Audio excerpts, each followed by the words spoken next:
채널에 다시 찾아와 주셔서 감사합니다.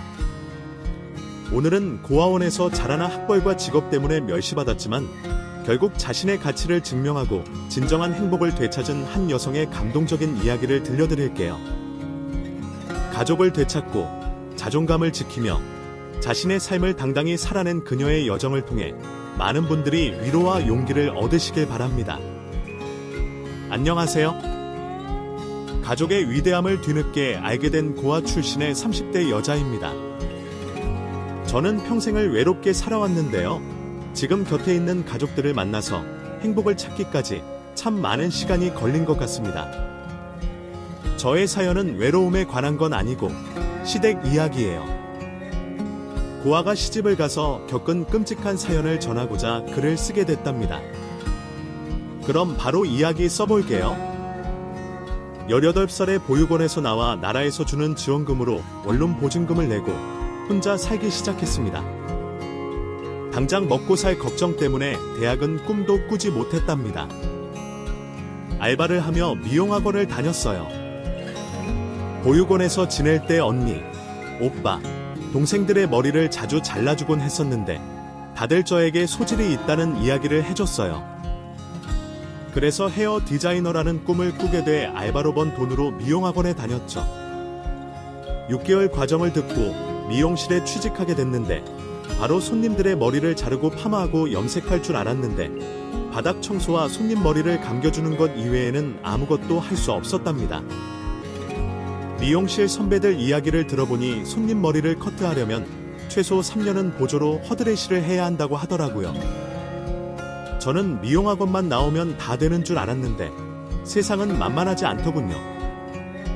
3년의 세월을 업무 시간은 빗자루 질만 했고 남들이 다 퇴근하고 나서야 가발을 만지며 꿈을 키웠어요. 그리고 나서 손님 머리를 처음 만지게 됐는데 감격에 눈물이 핑 돌았습니다. 절실함이 있어서 그런지 손님에게 최대한 친절을 베풀었고 제 능력 이상으로 머리를 해드리려고 아주 많은 노력을 했답니다. 그렇게 열심히 일해 8년의 세월을 보내 제 나이에 31가 됐고 미용실에서 매니저 자리까지 올랐어요. 손님 머리도 하고 후배들 교육까지 책임지는 선배가 된 거죠. 갓 20살이 돼 들어온 후배들을 보면 저의 꿈을 키우기 시작한 때가 새록새록 떠올라 열정이 절로 생겼습니다.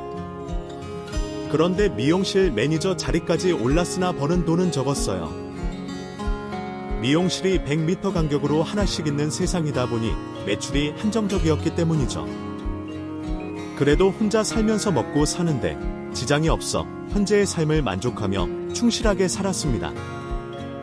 그리고 연애 이야기를 하자면 30 전에 2명의 남자와 사귀어 봤는데 안타깝게도 오랜 만남을 가지지 못했어요. 애정결핍이 심한 제가 사랑을 강요하고 관심을 구걸하다 보니 남자들이 버티지 못하고 이별을 통보했답니다. 고아 출신이거나 외롭게 자란 분들이라면 저를 이해하실 거라 믿어요. 그래도 사랑이 지나가면 또 다른 사랑이 찾아오더군요. 미용실 건물 7층에 있는 한 사업가와 제 손으로 머리카락을 자르며 인연이 됐답니다. 전 손님을 가리지 않고 친절하고 겸손하게 대하는데 그 모습을 보고 반했다며 저에게 대시를 하더라고요. 처음엔 자기한테만 친절한 줄 알아서 좋았는데 다른 손님들에게도 밝은 모습으로 친절을 베푸니 훨씬 더 좋아졌다며 말이죠. 저는 손님이라 정중하게 거절했는데 같은 건물에서 일하고 있어 거의 매일 마주치면서 정이 들기도 했고 시종일관 저를 좋아하고 있으니 언제라도 마음이 생기면 커피 마시자며 추파를 날렸는데 저도 그러고 싶더라고요. 그래서 그이와 연애를 시작했고 이전에 사귀었던 남자들과는 확연히 다르다는 걸 알게 됐죠. 1년 넘게 사소한 다툼 없이 사귀었고 그이가 누구보다 착하고 선한 사람이라는 걸 느껴서 프로포즈를 받았을 때 바로 결혼을 결심하게 됐습니다. 얼마 뒤에 고아인 저는 난생 처음 다른 사람의 부모님을 처음 뵙게 됐어요. 시댁 식구들을 어떻게 대해야 할지 감이 잡히지 않아 손님들에게 그랬던 것처럼 친절하게만 해도 되는지 아니면 더 특별하게 대해야 하는지 모르겠더라고요. 예비 남편은 진실하게만 말하고 과하게 친절할 필요가 없다 조언하며 저의 손을 잡고 시댁에 들어갔습니다. 이윽고 시댁 식구인 시어머니와 시동생을 뵙고 90도로 인사하며 제 소개를 했답니다. 그리고 제 이야기를 어느 정도 들었는지 시어머니는 냉랭하게 고개만 살짝 끄덕이고 바로 궁금했던 걸 물으셨어요. 아가씨, 미용사라고 했지? 그리고 고아라고? 네, 어머님. 둘 다 봤습니다. 부족하지만 승철 씨와 결혼하고 싶습니다. 내 팔자에 고아 며느리를 드릴 줄은 상상도 못했네? 그리고 미용사. 남의 머리나 만지는 여자가 우리 집 안에 들어오다니 정말 용감하구만. 일단 왔으니 밥부터 먹지. 고아 출신이라는 게 걸림돌이 될 줄은 어느 정도 예상을 했었는데 직업이 문제가 될 줄은 몰랐습니다. 식사를 시작했지만 눈치가 보여 밥이 코로 들어가는지 입으로 들어가는지 모르겠더군요. 시어머니는 앞서 물었던 것에 이어 제 학력을 물으셨고 고등학교 졸업이 최종 학력이라고 했더니 긴 한숨을 내쉬며 남편을 노려봤습니다. 너도 참 대단하다. 이런 여자를 일부러 찾는 것도 힘들 텐데 말이야. 어떻게 내가 싫어하는 걸 다 갖춘 여자를 데리고 왔니? 고아의 고졸의 가짜 직업까지. 너희 아가씨한테 무슨 약점이라도 잡힌 거냐? 대놓고 저를 욕하시는데 제가 여기에 왜 왔나 싶은 생각이 들더라고요. 그래서 빨리 식사가 끝나면 도망치듯 나갈 생각이었습니다. 그런데 남편이 입에서 꺼낸 말 때문에 혼자 빠져나가는 건 불가능했어요. 엄마, 고아면 어떻고 고졸이면 어때요? 이렇게 예쁘고 참한 사람을 어디 가서 찾겠어요. 까놓고 말해서 제가 이전에 고학력 여자들을 만나봤지만 다들 형편없었잖아요. 엄마도 그 여자들 싫다고 하셨잖아요. 학력 같은 거, 배경 같은 거 보지 말라면서요. 그저 착하고 순수한 여자면 좋다고 말한 거 기억 안 나세요? 엄마, 이 여자 제 아이 임신했어요. 그러니까 무조건 결혼시켜줘요. 그이의 마지막 말에 화들짝 놀라고 말했습니다. 전 임신을 하지 않았으니까요. 남편이 태연하게 거짓말을 해서 제가 바로 잡으려고 입을 열려고 하는데 그이가 제 손을 잡고 가만히 있으라고 신호를 줬답니다. 그래서 남편을 믿고 가만히 입을 다물고 말았네요. 시어머니는 여러 생각을 하시는 것 같았는데 연신 한숨을 쉬시다가 이내 결혼하라는 말씀을 하셨습니다. 너는 이런 식으로 날 놀라게 하니? 임신했다고. 내가 진짜 체념에 못 살겠다. 그래, 결혼해라. 얼마나 이 아가씨랑 결혼이 하고 싶었으면 집에 데리고 오기 전에 혼수부터 가졌니? 너 알아서 해라. 하고 싶은 대로 다 하라고. 엄마, 이왕 허락해 주시는 거 기분 좋게 웃으면서 해주시면 안 돼. 제 와이프가 얼어있잖아요. 와이프. 그래, 와이프 생겨서 좋겠다. 머리 아프니까 그만 나가봐. 시어머니는 손으로 이마를 만지며 방으로 들어가셨고 저와 남편은 시댁에서 나왔습니다. 그이는 결혼을 허락받아 좋다며 깔깔 웃어댔는데 저는 웃을 수 없었습니다. 임신이라는 거짓말을 했으니 말이죠. 오빠, 이게 뭐 하는 짓이야? 임신했다고 거짓말을 하고 결혼 승낙을 받는 게 말이... 혜정아, 미안해. 우리 엄마가 하도 며느리감 보는데 눈이 높아서 말이야. 내가 서울대 출신 박사를 데리고 와도 싫은 소리 할 사람이야. 그리고 혜정아, 임신은 지금부터라도 노력하면 되잖아. 우리 말 다 온 김에 모텔이나 갈까? 아, 지금 농담이 나중에 어머님이 가짜 임신으로 결혼한 걸 아시면 얼마나 화가 나시겠어. 내 입장을 생각 안 하는 거야. 미안해, 혜정아. 난 자기랑 무조건 결혼하려고 무슨 말이든 해야 했어. 엄마가 널 두고 고아에 고졸이니 하면서 무안 주면서 반대하길래 머릿속에 그 생각이 떠오르더라고. 일단 결혼하고 나서 해명을 하든 임신을 하든 하면 되니까 너무 걱정하지 마. 그리고 내가 자기 남편 되면 다 막아줄 거야. 아무도 자기 힘들게 하지 못할 거라고. 그이는 무슨 일이 있어도 힘들어지는 상황이 없게 해주겠다며 자기만 따라오라고 말했습니다. 그래서 전 걱정 근심을 내려두고 에라 모르겠다 하는 마음으로 남편만 믿기로 했습니다. 그래서 얼마 뒤 성대한 결혼식을 올리게 됐고, 아름다운 드레스를 입은 저는 난생 처음 많은 사람들에게 축하와 관심을 받았습니다.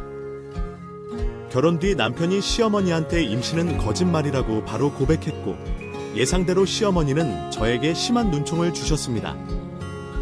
입 다물고 가만히 있던 것도 죄라며 앞으로 저를 가만두지 않겠다고 으름장을 놨답니다. 그래서 자주 시댁에 불려갔는데 어머님은 항상 저 혼자 오라고 하셨어요. 남편은 그런 호출은 과감하게 거절하고 무시하라고 했는데 죄 많은 며느리인 저는 시어머니의 호출을 무시할 수 없었습니다. 그래서 시댁에 불려가면 종처럼 집안일을 해야 했고 괜한 시비와 비난을 들어야 했답니다. 시어머니는 늘 날이 서 있는 태도였어요. 코와 출신이니 뭘 아는 게 있겠어. 넌 할 줄 아는 게 청소기 돌리는 것밖에 없니?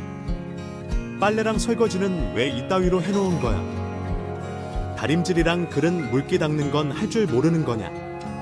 그리고 창틀은 왜 가만히 둔 거냐? 이 먼지를 나더러 다 마시라는 거니? 가족 없이 커서 그런지 아주 이기적이구나. 야, 내가 너한테 속아서 결혼시킨 걸 생각하면 속이 뒤집혀. 그런데 집안일을 이따위로 해. 다 다시 해. 내 마음에 들기 전까진 집에 갈 생각 마라. 어머님, 죄송하지만 저 미용실에 출근해야 해요. 오늘은 이만 가고 나중에 다시 와서 하면 안 될까요? 아이고, 끝까지 눈치코치가 없네. 시어머니한테 혼을 나고 있으면서도 출근할 생각을 해. 못 배운 거 엄청 티내네. 아, 이참에 그냥 미용실 때려치워라. 그깟 남의 머리 만지는 게 뭐가 대단하다고. 시어머니 말을 끊고 나가려고 해. 그건 조금 곤란해요. 어머님, 제가 10년 넘게 해온 일이에요. 제 목표가 대형 미용실을 차리는 겁니다. 죄송하지만 어머님 말씀 다 받들겠지만 일을 그만두는 건 안 될 것 같아요. 미용사가 벼슬이라도 되니? 혼자 고상한 척은 다 하네. 참말 말고 내가 시키는 대로 미용쟁이 때려치우고 내 아들 내조나 해. 그건 몇 푼 벌려고 밤늦게까지 집을 비우는 거 마음에 안 들어. 때려치우고 며느리 수업 받으러 매일 와라. 오늘 너 하는 걸 보니까 칼을 칠 게 엄청 많은 걸 뼈저리게 느꼈으니까. 다시 미용사를 그만두는 건 안 된다고 말했지만 시어머니는 제멋대로 하려면 이혼하고 나가든지 자신의 말을 듣든지 선택하라고 말씀하셨습니다. 집에 가서 곰곰이 생각하다가 남편에게 말했더니 시어머니 말씀을 한 귀로 흘리라고 하더군요. 그이가 혼자 시댁에 찾아가서 해결하겠다며 다시는 저에게 막말을 못하게 하도록 못을 받겠다고 말했답니다. 그래서 남편 말대로 그냥 한 귀로 무시하고 계속 저의 일을 하면서 지냈어요. 얼마 뒤에 다시 시댁에 찾아갔을 때는 남편이 뭐라고 말했는지 시어머니가 험한 말도 하지 않으셨고 목소리 톤도 교양 있게 낮은 소리로 말씀하셨답니다.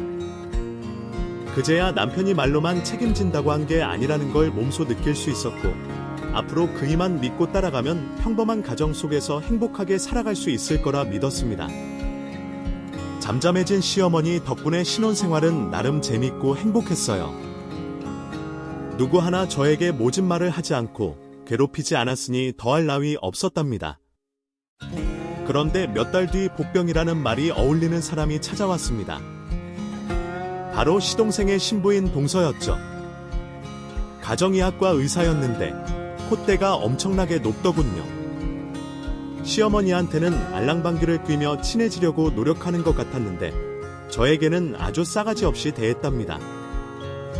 형님, 저는 의사고 손이 생명인 사람이니까 시댁에서 하는 일은 전적으로 형님이 도맡아 하세요. 동서, 설거지하기 싫어서 의사인 걸 내세우면서 피하려는 거야. 이 많은 걸 나 혼자 언제 다 해. 그러지 말고 같이 하지. 아마 우리 형님이 기강 잡으려고 하시네? 무식하면 용감하다더니 형님이 딱 그러네요. 이봐요. 형님, 저 의사예요. 고졸 출신 미용사랑 대우가 같으면 되겠어요. 그래서 전 동서에게 화를 내려고 주방으로 불렀습니다. 혼주를 내주고 정신을 바짝 차리게 해줄 생각이었죠. 그런데 시어머니가 쫓아 들어오셔서 저를 나무라며 막말하셨습니다. 이게 지금 뭐 하는 짓이냐? 내가 그동안 아무 말도 하지 않았더니 네가 뭐라도 되는 거라 착각한 거니? 손이 똥 서라고. 지금 내 귀한 며느리를 혼내려고 하는 거야. 우리 둘째 며느리가 하는 말이 틀린 거 하나 없는데 왜 나한테고 그래? 우리 사랑이 미용사랑 같은 배우 받으면 되겠어. 내가 우리 집에서 설거지하려고 힘든 교육 마치고 의사가 된 줄 아니? 넌 남의 머리나 감기는 일을 하고 있으니 아무렇지 않겠지만 얘는 아니야. 그러니까 내 둘째 며느리한테 뭘 시키려고 하지 마라. 그리고 쓸데없이 키 강잡겠다고 이런 식으로 불러대면 가만 안 둘 줄 알아. 저는 허무하고 기운이 빠져서 고개를 숙이고 알겠다고 대답했습니다. 그러자 동서는 희죽거리며 시어머니한테 팔짱을 끼고 앙탈을 부리더군요. 저는 하늘 수 없이 동서의 밉상짓을 그냥 보기만 했답니다. 하루는 동서와 시어머니가 텔레비전을 보며 수다를 떨고 있었어요. 드라마를 보고 있었는데 여주인공이 고아의 고졸 출신이었죠. 그런데 두 사람은 저 들으라고 막말을 하더군요. 어머님, 드라마에서나 저런 게 가능하죠. 고졸 따위가 회사에서 비중 있는 큰일을 하는 게 말이 안 돼요. 현실은 전혀 그렇지 않잖아요. 누굴 보면 딱 알만하지 않아요. 내 말이 100번 1000번 맞다. 고아 출신들은 예의가 없는 건 당연하고 시어머니한테 혼나면 쪼르르 남편한테 가서 일러 바치는 것들이라니까. 내가 겪어봤잖아. 고아의 고졸. 아, 정말 싫다. 역시 어머님이랑 저는 통한다니까요. 이 현실성 떨어지는 드라마는 그만 봐요. 어머님, 저희 쇼핑이나 갈까요? 요즘 신상 많이 나왔던데. 어머나, 그럼 나야 좋지. 나가서 콧바람이나 쐬러 가자꾸나. 이씨 어미가 옷도 한 벌 사주마. 두 사람은 빈말이라도 저에게 같이 가자는 말을 하지 않았습니다. 물론 저도 두 사람과 어울리기 싫었으니 제 눈앞에서 사라지는 게 차라리 낫다고 생각하고 말았죠. 그렇게 두 사람은 늘 무시가 깔린 두로 절하는 사람을 미워했다 합니다. 그러던 어느 날 남편이 저에게 한 가지 제안을 했어요. 저는 듣도 보도 못한 이야기라 고개를 갸웃거렸습니다. 혜정아, 유전자 등록센터에 가보자. 거기 가서 자기 유전자를 등록하면 헤어진 부모님을 찾을 수 있다더라. 어제 병원에 볼 일 있어서 가봤는데 친구 녀석이네 얘기를 하더라고. 고아인데 유전자 등록을 해놨냐고 말이야. 유전자 등록? 딱 그런 거 처음 들어보는데 별로 내키지 않아. 날 버린 사람들을 애써 찾고 싶지 않다고. 그리고 내 부모라는 사람이 유전자를 등록했겠어. 길바닥에 날 버렸는데. 혜정아, 버린 게 아닐 수도 있어. 90년대 초중반에는 자기처럼 부모 자식이 원치 않게 잃어버리는 일이 많았다고. 지금 당신 부모님이 아직도 찾고 있을지도 모른단 말이야. 그러니까 한번 해보자. 남편은 유전자를 등록한다고 무조건 찾을 수 있는 게 아니라며 그냥 한번 해보자고 권유했습니다. 그래서 모시기는 척 병원 안에 있는 유전자 센터로 가서 피를 뽑고 머리카락까지 뽑아주고 나왔어요. 별 생각 없이 남편 부탁을 들어준 거라 기대는 하나도 하지 않았답니다. 그런데 일주일 뒤 유전자 센터에서 바로 연락이 왔어요. 저의 유전자와 일치하는 부모님을 찾았다면서 말이죠. 저는 순간 소름이 돋았고 기억도 나지 않는 부모님을 만나야 하나 고민이 됐답니다. 남편에게 말했더니 당연히 만나봐야 한다며 저와 같이 가주겠다고 했어요. 그이는 떨리는 마음으로 유전자 센터에서 주선한 부모를 만나러 나갔습니다. 제가 확실히 하고 싶다 해서 병원에서 만나 다시 한번 유전자 검사를 해보기로 했죠. 이틀 뒤 저를 본 나이든 남자가 혼자 나왔더라고요. 눈을 마주쳤는데 어색해서 고개를 숙였습니다. 그 남자는 저를 처음 보자마자 이렇게 말했어요. 선주야, 난 너를 버리지 않았다. 잃어버린 거야. 34년 동안 널 하루도 잊어본 적이 없다. 제 이름은 혜정이에요. 그리고 아직 확실하지 않으니 아직 딸로 여기지 마세요. 저는 그렇게 차갑게 대답하고 다시 유전자 검사를 재차하게 됐습니다. 그리고 다시 헤어졌고 사흘 뒤 결과가 나왔어요. 그 남자와 저의 유전자가 99.99% 일치한다고 말이죠. 부녀 사이가 확실했답니다. 남편은 그 이야기를 듣고 또다시 기뻐했고 저에게 축하의 말을 해줬어요. 혜정아, 자기야, 축하해. 잃어버린 아버지를 찾은 걸 진심으로 축하해. 아직 얼떨떨해. 사실 잘 모르겠어. 진짜 내 아버지가 맞는지. 무슨 소리야? 2번이나 검사 받았잖아. 그분이 너 아버지가 확실해. 그리고 혜정아, 내 말대로 널 버린 게 아니라 잃어버린 게 맞지. 거봐, 내가 뭘 했어. 우리 빨리 그분, 아니 장인어른 만나러 가자. 장인어른이라니, 기분 이상하네. 그럼 일단 만나보자. 내가 어떻게 해서 보육원에 가게 되는지 말이야.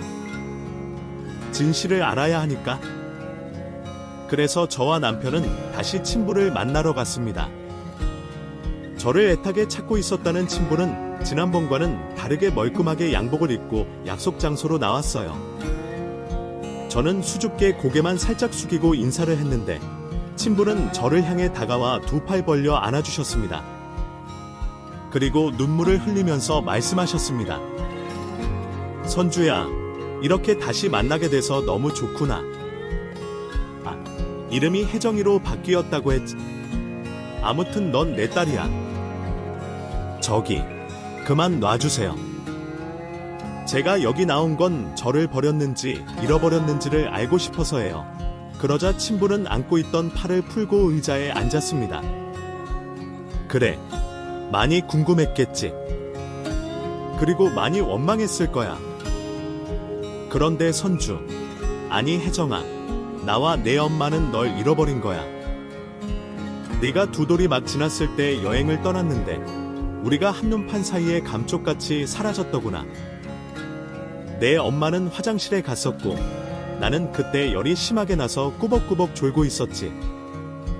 그런데 정신 차려보니 네가 사라지고 없는 거야. 우리는 사흘을 물도 마시지 않고 널 찾아봤어. 왜 하지만 아무리 찾아봐도 어디에도 없었단다. 그때는 CCTV도 없었고 너를 본 목격자도 하나 없었어. 친부는 똑같은 말을 반복하면서 절대로 저를 버린 게 아니라고 강조했습니다. 남편은 고개를 끄덕이며 저에게 그만 마음을 열고 친부를 받아주면 어떻겠냐고 물었어요. 그래서 전 바로 아빠라고 부르기에는 힘들 것 같으니 차차 거리를 좁히고 친해지는 방법을 택했습니다. 이후 남편과 친부를 매주 만나게 됐고 어느새 제 입에서 아빠라는 단어가 튀어나왔답니다. 그렇게 잃어버렸던 가족을 되찾게 됐습니다. 아빠에게 듣게 됐는데 저를 낳아주신 엄마는 3년 전에 암으로 돌아가셨다고 했어요. 마지막 눈을 감기 전까지 저를 꼭 만나고 싶어 했답니다. 제가 3년 전에 유전자 등록을 했더라면 엄마의 얼굴을 눈에 담을 수 있었던 거죠.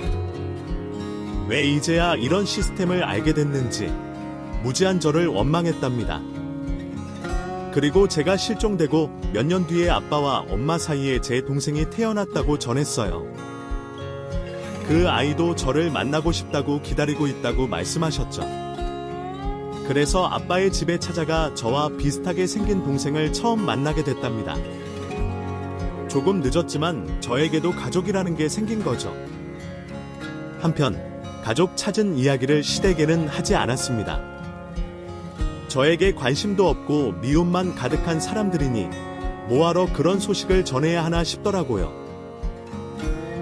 물론 남편은 기쁨은 나눠야 한다며 호들갑을 떨었는데 아직은 제가 말하고 싶지 않으니 당분간은 비밀로 붙이자고 말했답니다.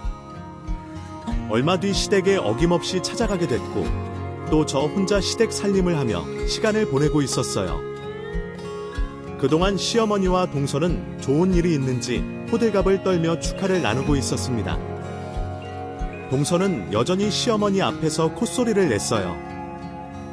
아버님, 정말 고마워요. 어머님 아니었으면 제가 병원 차릴 수 있었겠어요. 이게 다 어머님 덕분입니다. 저 열심히 일해서 빌린 돈 빨리 갚도록 할게요. 아이고, 의사 며느리가 병원 차린다는데 그깟 돈이 태수겠냐.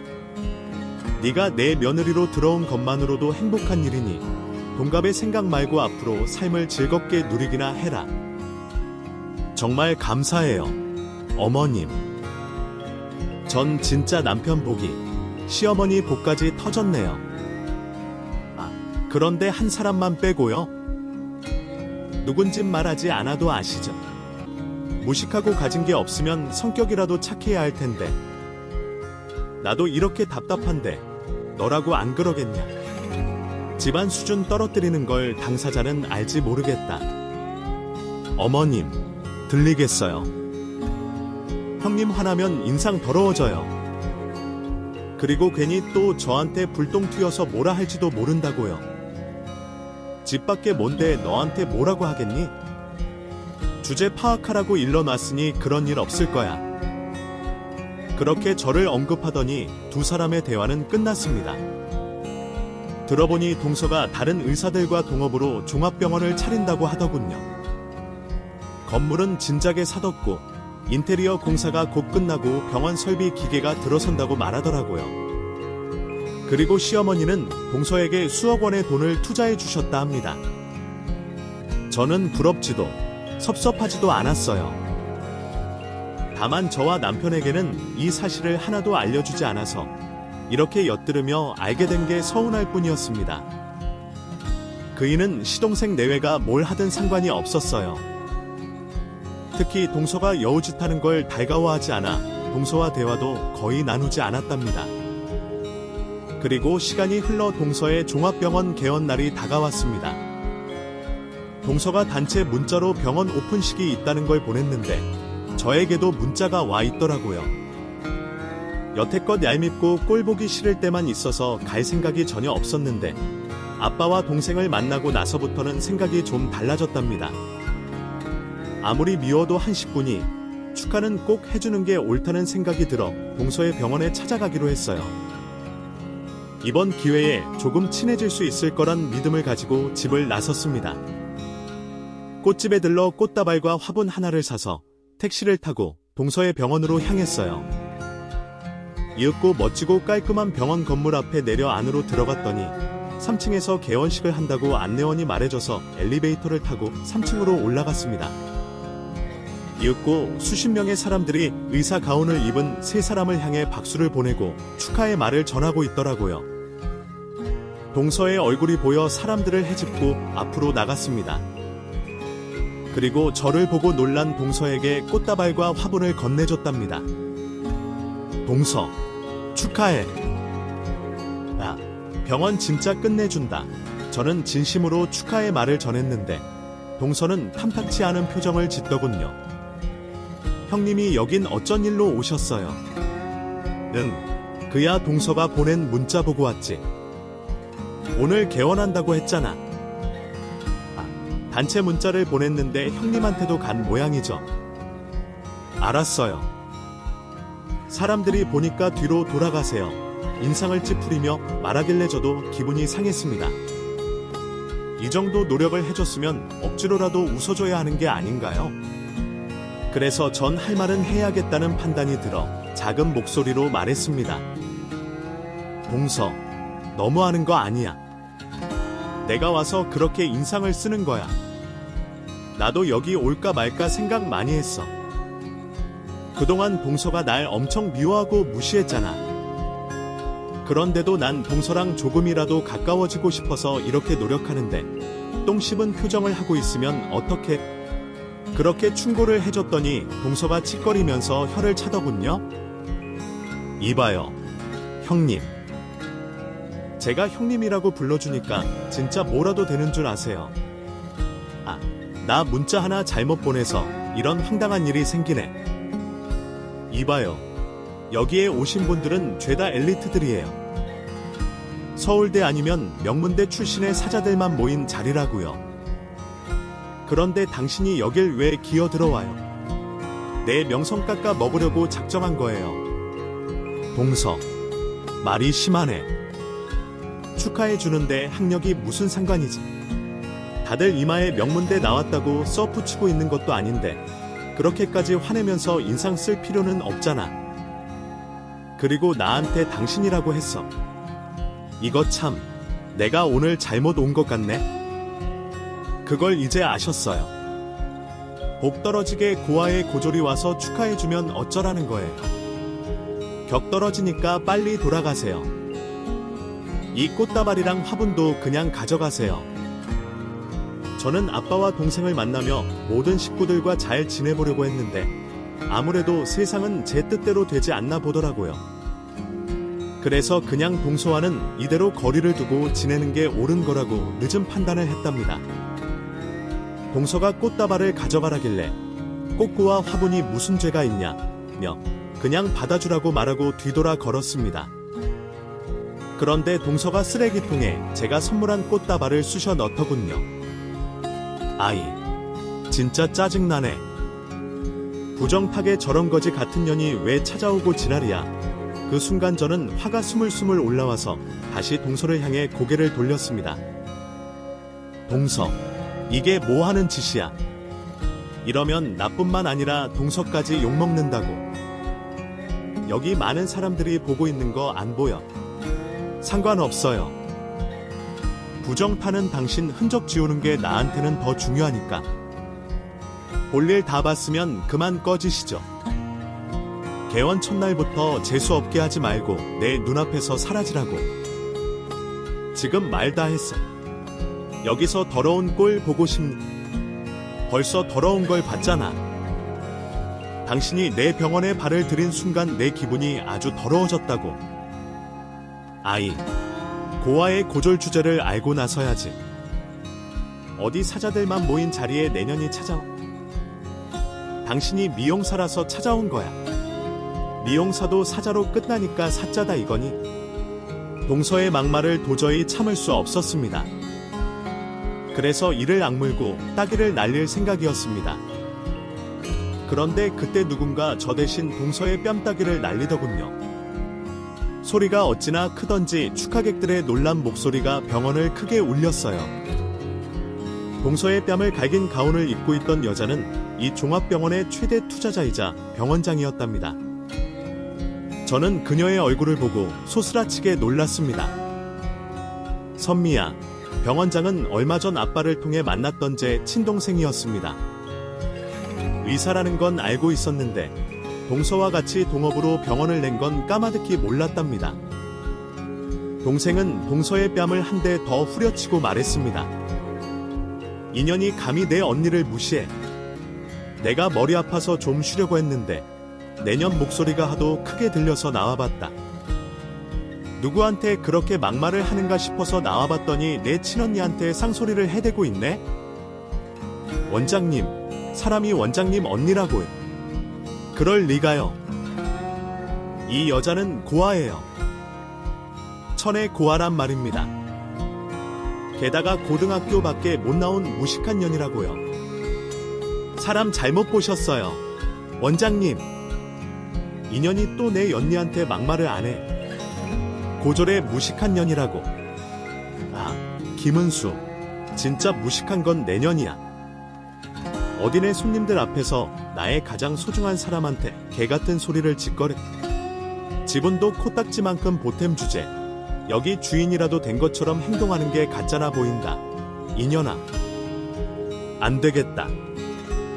내년 지분은 바로 빼줄 테니까 너 혼자 나가서 병원을 차리든 진료를 하든 알아서 해. 사실 제가 찾은 아빠와 동생은 엄청난 부자였습니다. 아빠는 수백억대 자산가이자 한 기업의 대표였고, 동생은 명성이 자자한 서울대 출신의 전문의였습니다. 돈도 많고 능력도 있는 제 동생이 동료들과 같이 병원을 차리기로 했는데, 동료 하나가 제 동서와 절친해서 병원에 지분을 넣고 함께 운영하기로 했답니다. 그런데 조금 전 저에게 했던 말 몇 마디로 모든 게 물거품이 되게 생겼어요. 뺨따기 2대를 맞고 퇴출 통보를 받은 동서는 곧장 바닥에 무릎을 꿇고 납작 엎드렸습니다. 원장님, 죄송합니다. 제가 원장님 언니인 줄 모르고 그랬습니다. 알았더라면 깍듯하게 모셨을 거예요. 뭐야? 그럼 내 언니가 아니었으면 아까처럼 천박하게 막말해도 상관없다는 건가? 내년 말 들어보니 더더욱 우리랑 같은 배를 탈 수 없겠네? 너 같은 년은 환자를 급으로 매길 년이야. 돈 없고 못 배운 환자들에겐 막대하고 사회적 지위가 있는 환자들에겐 빌빌기는 천박하고 무식한 의사로 말이야. 긴 말 필요 없으니까 당장 꺼져. 내년 지분은 내가 바로 입금해 줄게. 계약서로 시비 걸고 고소하고 싶으면 얼마든지 해봐. 내 변호사 팀이 맞대응을 해줄 테니까. 내가 할 말은 여기까지야. 당장 꺼져. 원장님, 잘못했어요. 저 같은 년은 맞아도 쌉니다. 철딱서니가 없어서 그런 거니까 한 번만 봐주세요. 앞으로 원장님이 원하는 인재가 되도록 하겠습니다. 이렇게 빌 테니 제발 저를 쫓아내지 마세요. 아주 발악을 하네, 이년아. 넌 내가 평생 그리워하던 언니를 무시하고 짓밟았어. 그런 사람을 동료로 들 수 없으니까 빨리 꺼져. 동생이 자리에서 만난 것도 놀라운데 동서를 저절로 무릎 꿇게 만들고 울부짖게 만들어 더 놀라웠습니다. 저는 한마디 말도 못하고 동생과 동서를 번갈아가며 한참을 봤네요. 그러자 동생이 저에게 말을 꺼냈습니다. 언니, 이런 년이 동서였어. 그동안 결혼 생활하면서 스트레스 심했겠다. 그런데 걱정하지 마. 언니가 당한 거에 수백 배, 수천 배로 대갚아 줄 테니까. 내가 인연에 대해 모르는 게 없거든. 제대로 밟아줄 테니까 기대해. 선미야, 이거 너무 심한 거 아니야? 물론 나한테 한 행동이 심하긴 한데 병원에서 아예 쫓아내겠다니. 언니, 설마 인연 봐주려고? 조금 전 그런 취급을 받았는데 용서하겠다는 거야? 아무리 미워도 나랑은 한 식구잖아. 평생 봐야 할 내 동서라고.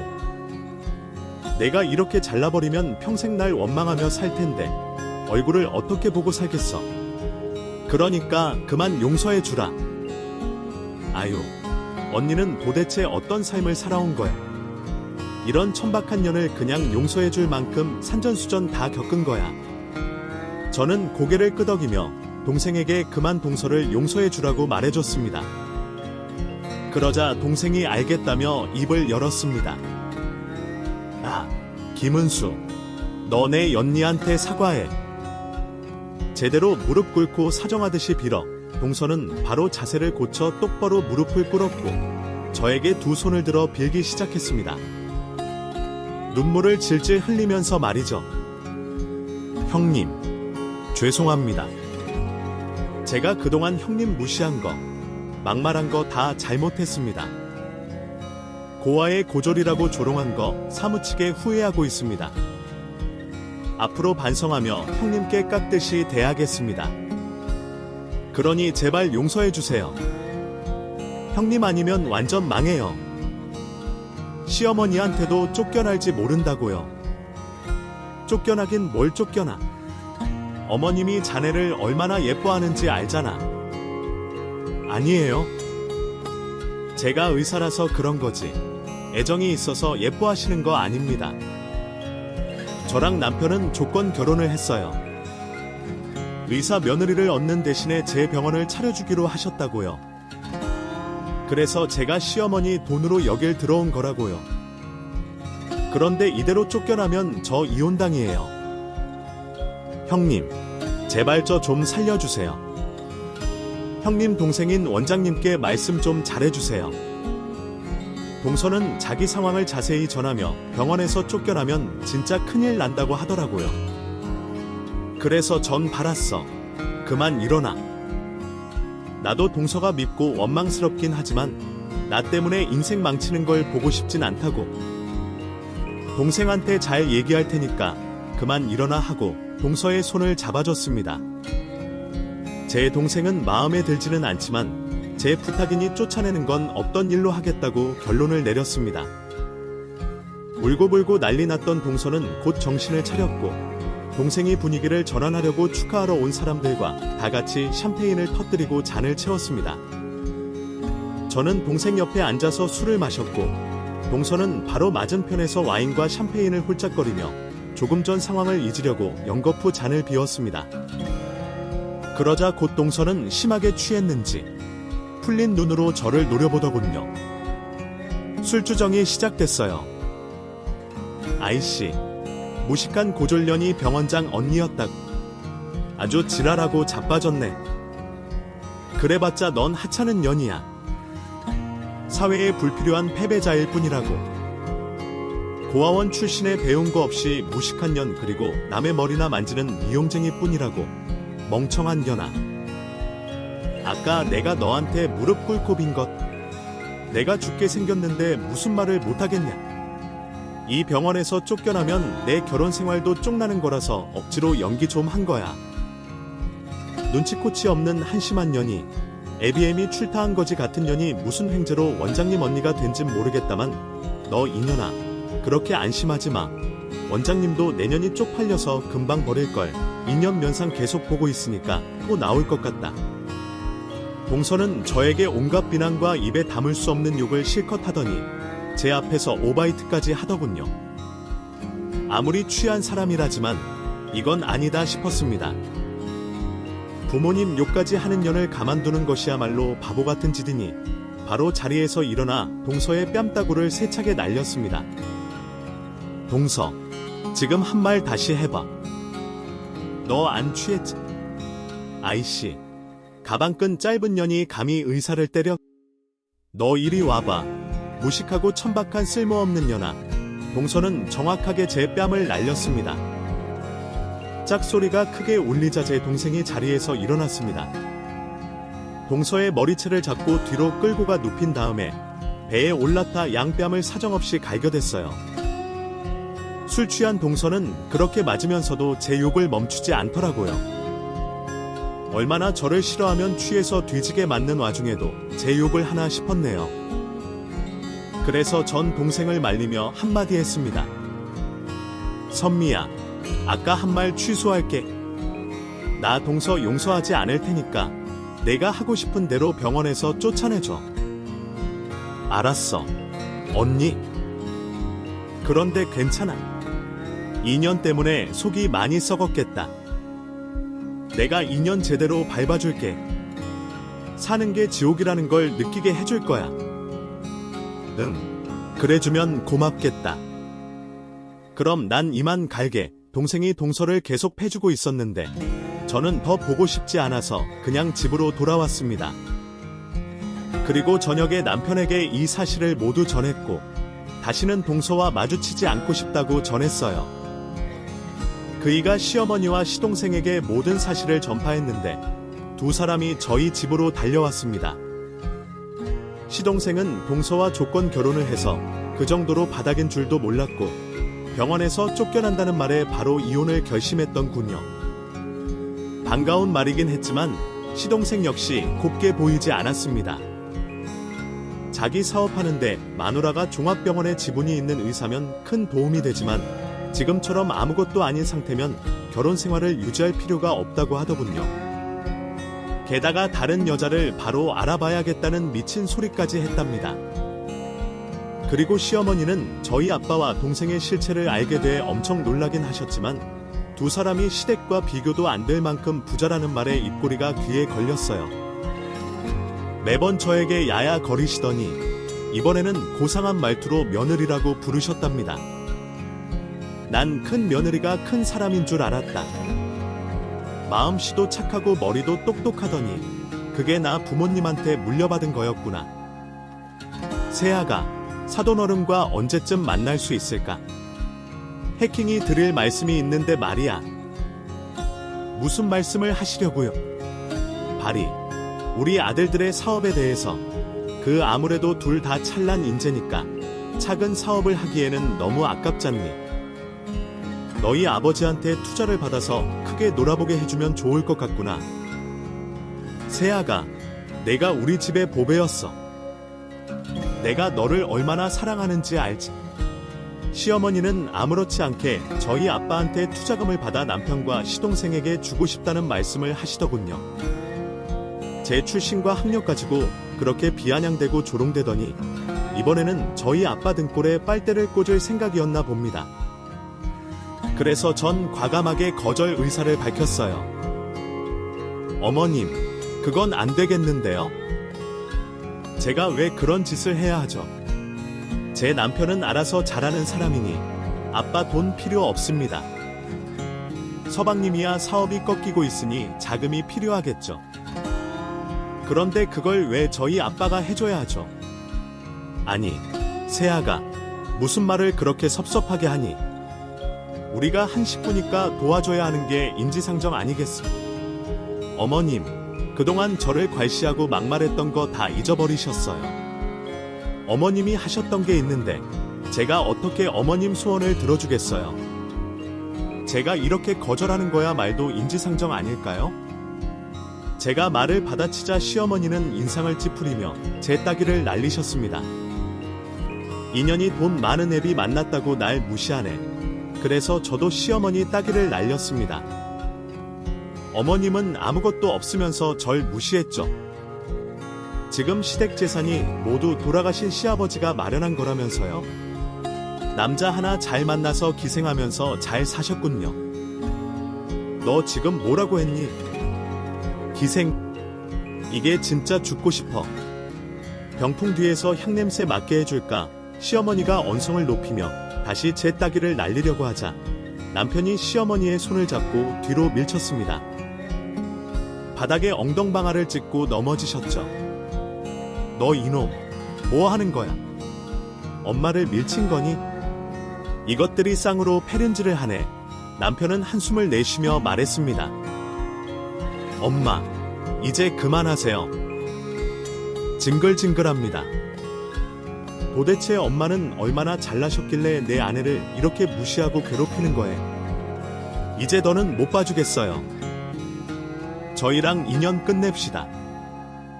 엄마나 동생 놈이랑 계속 가족으로 사느니 천의 고아가 되는 게 낫겠다고요.